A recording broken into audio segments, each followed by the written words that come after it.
Baik adik-adik sekalian, di pertemuan ke-11 ini di mata kuliah Hukum Zakat dan Wakaf di hari ini, kita akan berbicara tentang pengelolaan dan pengembangan harta benda wakaf. Nah, wakaf ini akan berbeda dengan zakat di mana, wakaf itu butuh inovasi, butuh pengembangan ya, karena wakaf itu yang dimanfaatin bukanlah yang disalurkan bukanlah, harta wakafnya, tapi hasil, harta wakaf itu. Nah, sehingga benar betul, ada betul betul sekali misalnya, bagaimana kemudian Rasulullah berpesan kepada Umar, ya, tahanlah pokoknya wasabil samrotuhu dan kau salurkan hasilnya. Pertanyaannya sederhana, bagaimana mungkin bisa berhasil, bagaimana bisa disalurkan hasilnya kalau tidak dia dikelola atau dikembangkan dengan baik. Nah, adik-adik sekalian, kita akan lihat sebenarnya di mata kuliah ini, di sesi ini, eh, yang pertama kita harus pahami bahwa ada tiga peran penting ya di dalam pelaksanaan wakaf itu. Yang pertama adalah wakif, yang kedua adalah penerima dan pengelola wakaf ya, atau kita kenal dengan nazir ya. Lalu kemudian yang ketiga adalah penerima manfaat ya dari wakaf ini. Nah, adik-adik sekalian, betul di dalam fikih wakaf misalnya, nazir tidak disebut dalam rukun wakaf. Pak Endra sudah jelaskan beberapa pertemuan yang lalu ya. Kenapa nazir tidak disebutkan dalam rukun wakaf, tapi disebutkan dalam unsur-unsur wakaf di Undang-Undang 41 tahun 2004 tentang wakaf di Indonesia. Nah, memang beda ya, orang dulu dengan sekarang akan berbeda. Dulu orang dia yang berwakaf, dia yang mengelola. Nah, sekarang tentu kita butuh nazir. Nah, eh, lalu kemudian pertanyaannya adalah bagaimana kemudian Undang-Undang Indonesia mengatur tentang ini, tentang pengelolaan dan pengembangan harta wakaf ini. Nah, adik-adik bisa perhatikan misalnya di sini misalnya bisa diperhatikan bahwa yang pertama yang harus kita pahami bahwa eh, di pasal 42 di Undang-Undang Nomor 41 Tahun 2004 tentang wakaf, di situ dikatakan bahwa nazir wajib mengelola dan mengembangkan harta benda wakaf sesuai dengan tujuan, fungsi, dan peruntukannya. Jadi ada tiga keyword di situ ya. Tujuan, tujuan itu buat apa? Misalnya saya mengatakan saya ingin wakaf dong, ini untuk rumah tahfidz. Berarti kan tujuan saya adalah untuk rumah tahfidz, ya. Nah, dalam perjalanan kemudian ke depan, misalnya nggak ada lagi peserta tahfidznya, boleh nggak dia di apa misalnya dikembangkan menjadi apa peruntukan dan berbagai macamnya. Nah, ini juga menjadi sangat menarik. Lalu kemudian fungsi dan peruntukannya. Lalu kemudian di pasal 45 di ayat 1, nazir wajib mengelola dan mengembangkan harta benda wakaf sesuai dengan peruntukan yang tercantum dalam AIW. Apa itu AIW? Adik sekalian masih ingat AIW? Akta ikrar wakaf. Nah, akta ikrar wakaf ya. Nah, kalau begitu bisa kita katakan bahwa nazir itu tugasnya dua, mengelola dan mengembangkan. Nah, sesuai apa? Sesuai tujuan, sesuai fungsi, dan sesuai peruntukan daripada benda wakaf itu, harta benda wakaf itu. Lalu yang kedua, yang menarik untuk kita kaji adalah di pasal 43 Undang-Undang 41 tahun 2004 tentang wakaf. Nah, di pasal 43 ini ya, di sini dikatakan ya bahwa eh, pengelolaan ya dan pengembangan harta benda wakaf oleh nazir sebagaimana dimaksudkan dalam pasal 42 dilaksanakan sesuai dengan prinsip syariah. Nah, lalu yang kedua di ayat 2 dikatakan pengelolaan dan pengembangan harta benda wakaf sebagaimana dimaksudkan pada ayat 1 dilakukan secara produktif. Jadi saya kok lebih sepakat ya pada dasarnya meskipun ada orang mengatakan ada harta benda wakaf itu bentuknya dalam bentuk konsumtif misalnya. Dia sekali pakai ya sudah. Contoh misalnya orang mengatakan apa misalnya? Kalau masjid itu konsumtif atau produktif ya? Hah? Ya bisa saja menjadi produktif kalau kemudian di situ misalnya di samping masjid atau di depan masjidnya kemudian dibangun apa kira-kira gitu supermarket atau apa minimarket kira-kira gitu ya. Dan itu bisa saja. Ya, jadi masjidnya berfungsi tempat ibadah tapi kemudian di situ juga ada fungsi ekonomi. Nah, di situ yang kita inginkan. Jadi masjid tidak hanya mengantungkan mengharapkan dari ziswap saja tapi juga ada dana produktif lainnya. Sama kalau kita bicara tentang negara. Negara itu kan ada sumber pendapatan pajak, ada non pajak. Nah, saya ingin seperti itu sebenarnya ke depan bagaimana pemberdayaan masjid melalui konsep wakaf ini. Nah, kemudian pengolahan dan pengembangan harta benda wakaf secara produktif, ya harus produktif, dan hampir semuanya harus produktif. Lalu yang ketiga, dalam hal pengolahan dan pengembangan harta benda wakaf yang masukkan ayat 1 diperlukan penjamin, maka digunakan lembaga penjamin syariah. Ini biasanya adalah wakaf uang, adik-adik sekalian. Jadi wakaf uang itu dia harus dikelola, dikembangkan dia di lembaga keuangan syariah. Nah, kalau dia ditaruh di lembaga keuangan syariah, maka dia harus punya LPS. Jadi misalnya emergensi terjadi mendadak, banknya bangkrut atau apa, dia masih tetap utuh uangnya kan? Karena dia dijamin oleh LPS. Karena persoalannya uang wakaf ini kan uang abadi ya, nggak boleh berkurang, nggak boleh macam-macam kira-kira gitu kan. Nah, jadi harus ada ikhtiar. Nah, jadi kalau kita perhatikan pengelolaan dan pengembangan itu sesuai prinsip syariah, yang kedua harus produktif. Lalu jika diperlukan penjamin, maka digunakan LPS. Nah, adik-adik sekalian, satu hal yang menarik bahwa cara pengelolaan ini yang tadi sudah disampaikan secara produktif, lalu kemudian imbal bagi pengelola wakaf. Nah, nazir atau pengelola wakaf itu dapat menerima imbal dari hasil bersih atas pengelolaan dan pengembangan harta benda wakaf secara tidak melebihi 10%. Jadi keren juga itu ya nazir wakaf. Jadi nazir wakaf itu tidak boleh dipandang sebelah mata, gajinya besar juga 10% ya. Itu artinya kalau nazir wakaf punya harta wakaf 1 miliar, lalu kemudian dari 1 miliar itu punya hasil dalam 1 tahun 10% saja gitu kan, dia dapat untung 10%, berarti kan 100 juta dari 1 miliar kan, 100 juta. Nah, 10% itu nazir dapatnya dari 100 juta atau dari 1 miliar? 1 miliar. 100 juta, Pak. Dari 100 juta. Karena di undang-undang ini dikatakan dari hasil ya, bukan dari wakafnya ya. Beda dengan zakat kan? Kalau zakat kan dari penghimpunan. Jadi ketika amil zakat bisa menghimpun uang 1 miliar, berarti 1/8-nya atau 12,5%-nya itu dari 1 miliar. Beda dengan wakaf. Jadi di sini sebenarnya dibutuhkan nazir yang kreatif, nazir yang inovatif ya, nazir yang tidak hanya menunggu. Ya, karena nggak mungkin dia bisa berbuah kalau kemudian dia nggak dikelola kan. Nah di sini menjadi sangat penting. Tapi ini masih mendingan adik-adik sekalian dibandingkan sebelum lahir undang-undang ini. Ya nazir itu ya lillahi ta'ala. Kalau mau cari nazir, siapa yang paling rajin ke masjid, dia lain tunjuk jadi nazir. Kamu aja lah jadi nazir, karena kamu sering ke masjid, kira-kira gitu. Jadi ukurannya selalu begitu kan. Jadi saya sering ngisi acara wakaf ke daerah-daerah gitu. Jadi Ustadz dia bilang, kami tuh di kampung kami tuh sulit Ustadz, gitu, dia bilang, cari nazir. Kenapa? Ya paling ukurannya itu bukan siapa yang pintar ngelola wakaf, tapi siapa yang rajin ke masjid. Nah ini, jadi ukurannya selalu begitu. Lalu ya ini menjadi sangat penting sekali bagaimana kemudian nazir punya semangat ya karena mereka digaji. Sehingga kalau dulu itu ya lillahi ta'ala aja, hasilnya juga lillahi ta'ala. Jadi tidak ada semangat untuk kemudian memproduktifkannya. Lalu di undang-undang ini kita bisa lihat juga sanksi bagi penyelewengan harta benda wakaf. Nah, jadi nazir itu diangkat ya dan diberhentikan ya. Dulu nazir seumur hidup. Tapi sekarang nazir diangkat dan bisa diberhentikan oleh Badan Wakaf Indonesia. Nah, adik-adik sekalian, siapa saja yang boleh menjadi nazir atau pengelola wakaf di Indonesia? Di pasal 9 Undang-Undang 41 tahun 2004 itu dikatakan bahwa nazir itu ada 3 bentuk nazir di Indonesia.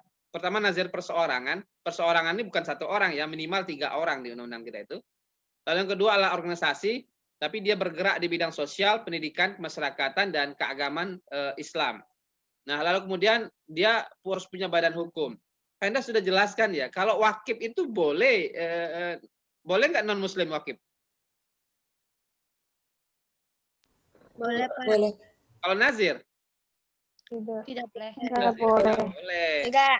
Ya, tapi kalau wakif boleh. Contohnya siapa wakif non Muslim? Mukhairik, seorang Yahudi kan, yang ikut perang Uhud kan pada saat itu dan kemudian dia meninggal kan. Dia berwakaf sekitar berapa 7 kebun kurma pada saat itu seingat saya. Jadi ini menjadi menarik kira-kira bahwa wakif boleh kita menerima wakaf, tapi jangan sampai kemudian kata non muslimnya gue wakaf ini tapi lu syaratnya ini wah nggak boleh kira-kira gitu ya. Jadi itu dan nazir hanya muslim. Nah ini menjadi menarik. Nah adik sekalian ini adalah beberapa contoh pengelolaan dan pengembangan harta wakaf. Ini pesantrennya Pak Hendra di Ngabar Ponorogo. Ini bisa menghimpun mengelola dari pengelolaan wakaf itu hampir 30 miliar per tahun dari hasil pengelolaan wakafnya. Itu dari padi, dari laundry, ya, kantin, pokoknya semua komplit. Ya, lalu pembuatan peci, ya, pokoknya semua komplit. Ini hampir 30 miliar ya per tahun. Jadi dia bisa bangun itu bukan dari minta-minta, tapi kemudian dari hasil wakaf. Nah, yang kedua ini Gontor.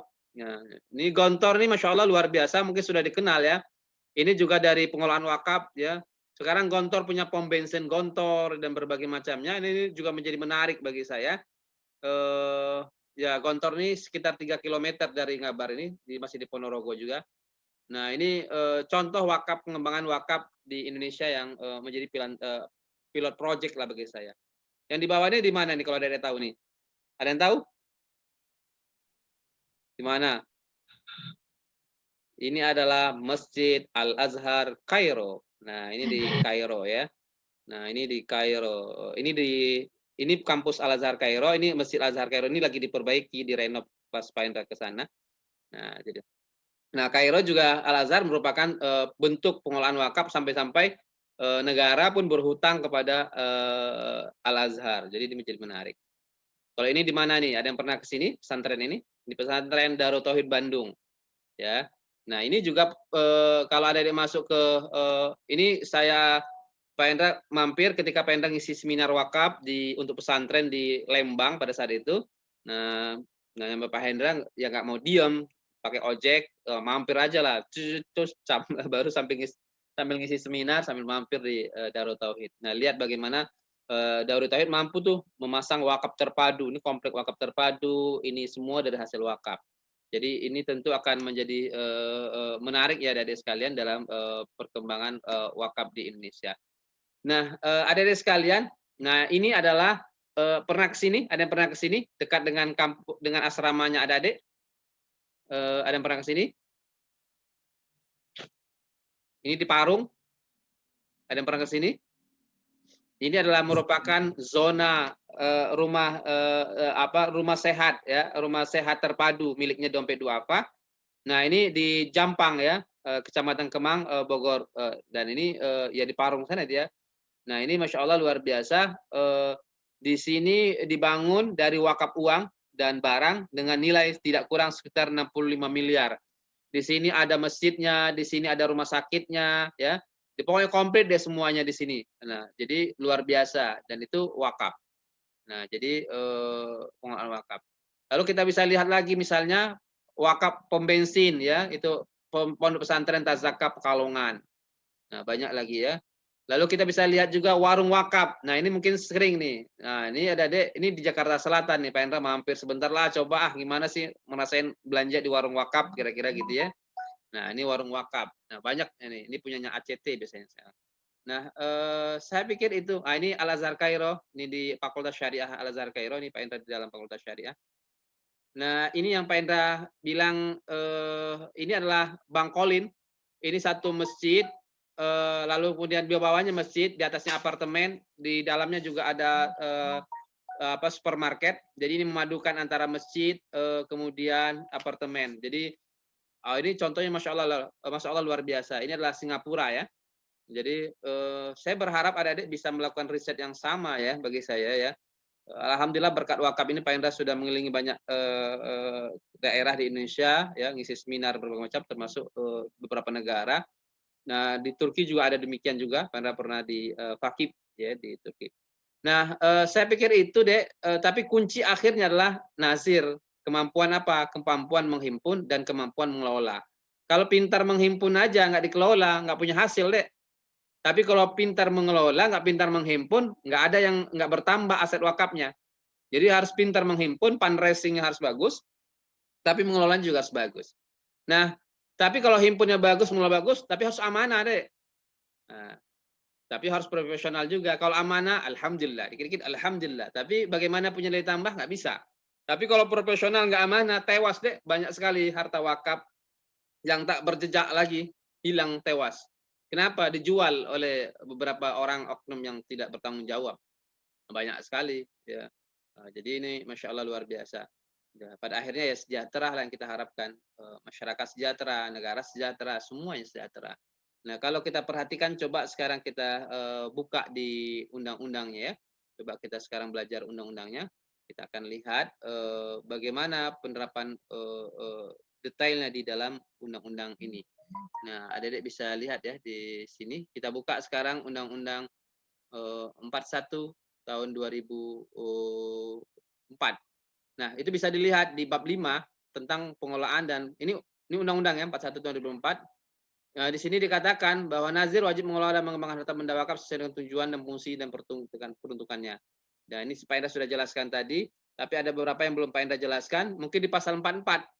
Nah, dalam mengelola dan mengembangkan harta benda wakaf, nazir dilarang melakukan perubahan peruntukan harta benda wakaf kecuali atas dasar izin tertulis dari Badan Wakaf Indonesia.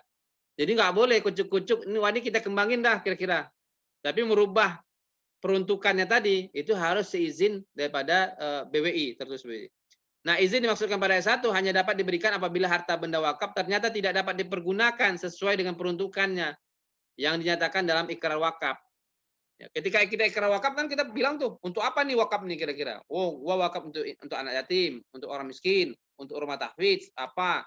Nah, ketika itu tidak bisa berfungsi lagi karena satu hal, boleh nggak ditukar Penda? Boleh nggak diganti? Boleh, tapi ada catatannya tadi harus izin tertulis. Tapi kalau masjid tidak boleh deh ya. Jadi nanti jangan sampai nanti, wah masjid jamaahnya kosong nih pada nggak sholat nih, ganti bikin mall aja lah kira-kira lebih produktif, ya nggak boleh ya. Jadi hampir semua imam mazhab itu sangat keras untuk masjid tidak boleh itu. Nah, saya pikir itu ada di sekalian. Nah, lalu kemudian dalam mengolah dan mengembangkan atau nazir itu diberhentikan dan diganti nazir ya apabila apa? Meninggal dunia ya bagi nazir perorangan, bubar atau dibubarkan ya, tidak melaksanakan tugasnya sebagai nazir. Nah, kalau dulu nazir itu sekali nazir dia nazir terus, sekarang bisa diberhentikan. Nah, pemberhentian dan penggantian nazir sebagai masukan pasal ayat 1 dilaksanakan oleh Badan Wakaf Indonesia. Jadi kalau ada adik misalnya seperti IKI, saya lama mengusulkan tuh, IKI itu bikinlah nazir wakaf ya, kampus seperti Unair dan berbagai macamnya. Ya mudah-mudahan nanti terwujud lah ya. Saya sudah usulkan untuk badan buat nazir wakaf alumni pasca sarjana IKI. Nanti hasilnya bagaimana Pak Hendra? Hasilnya untuk beasiswa anak-anak IKI. Jadi nggak perlu cari beasiswa lagi. Ya, itu yang dilakukan oleh Gontor ya, dikatakan Al-Azhar Kairo dan banyak lagi yang lainnya. Gimana caranya Pak Hendra? Bikin toko atau apa di asrama atau apa gitu. Dan itu bermanfaat nanti hasilnya untuk pengembangan pendidikan dan yang lainnya. Nah, saya pikir itu ya adik-adik sekalian ya. Lalu kemudian kalau kita perhatikan juga misalnya di PP. Nah, kalau di PP lebih jelas lagi deh, nazir wajib mengelola dan mengembangkan harta benda wakaf sesuai dengan peruntukan dan yang tercantum dalam akta ikrar wakaf. Dalam mengelola wakaf, nazir bekerja sama dengan pihak lain ya sesuai dengan prinsip syariah. Pengolahan dan pengembangan harta benda wakaf perorangan warga negara asing, organisasi asing dan badan hukum asing yang berskala nasional internasional ya itu dan wakaf terlantar dilakukan oleh BWI. Jadi kalau ada wakaf terlantar itu yang mengelola BWI. Nah, lalu kemudian dalam hal benda wakaf berasal dari luar negeri, wakif harus melengkapi dengan bukti kepemilikan sah harta benda wakaf ya sesuai dengan ketentuan peraturan perundang-undangan dan nazir melaporkan kepada lembaga terkait perihal adanya perbuatan wakaf. Lalu kemudian pengolahan dan pengembangan harta benda wakaf harus berpedoman dan peraturan BWI. Pengolahan dan pengembangan harta benda wakaf ya uang hanya dapat dilakukan melalui investasi produk-produk LKS. Nah, ini harus dicatat deh. Ya, karena kita kan tidak hanya tanah dan bangunan, tapi ada juga wakaf uang. Nah, bagaimana kalau wakaf uang pengelolaan dan pengembangannya Pak Hendra? Nah, pengembangannya atau pengelolaannya itu hanya bisa di lembaga keuangan syariah. Ya, dan instrumen keuangan syariah. Nah, dalam hal LKSPWU menerima wakaf uang untuk jangka waktu tertentu, maka nazir hanya dapat melakukan pengelolaan dan pengembangan harta benda wakaf uang pada LKSPWU dimaksudkan. Kan ada tuh wakaf uang hanya untuk 5 tahun, 3 tahun, habis itu diambil lagi kan? Itu hanya bisa dilakukan di LKSPWU, menerima wakaf uang saja di situ. Lalu pengelolaan dan pengembangan atas harta benda wakaf uang yang dilakukan pada bank syariah harus mengikuti program lembaga penjamin simpanan. Nah, ini agar harta wakafnya pasti kira-kira nggak hilang. Lalu yang terakhir adalah pengelolaan dan pengembangan atas harta benda wakaf uang yang dilakukan dalam bentuk investasi di luar bank syariah diasuransikan pada asuransi syariah. Nah, kan jadi tinggal pilih dua tuh kan. Ada yang di lembaga keuangan syariah, berarti dia harus pakai LPS. Di luar lembaga keuangan syariah, berarti dia harus diasuransikan. Namanya asuransi ya sebagai premi. Nah, itu persoalannya. Sering diakali oleh teman-teman itu adalah pakai impak lagi kan, ini wakafnya, tapi kalau kamu mau dikelola, ya kasih impak lagi dong. Nah, kan gitu. Persoalannya kan belum berbuah. Saya pikir itu adik-adik sekalian, mudah-mudahan bermanfaat, tapi keywordnya sederhana, bahwa kunci sukses wakaf, pengelolaan dan pengembangan wakaf ini terletak pada nazir. Oleh karena itu kita butuh nazir yang profesional dan amanah. Sehingga wakaf itu tidak hanya menjadi onggokan, tapi menjadi sebuah aset yang sangat produktif dan tentu pahalanya akan senantiasa mengalir kepada orang berwakaf sampai kapanpun, ya sampai ketemu Allah kelak. Tapi kemudian harta wakafnya juga akan bermanfaat. Saya pikir itu. Terima kasih. Silakan kalau ada yang ingin didiskusikan lagi.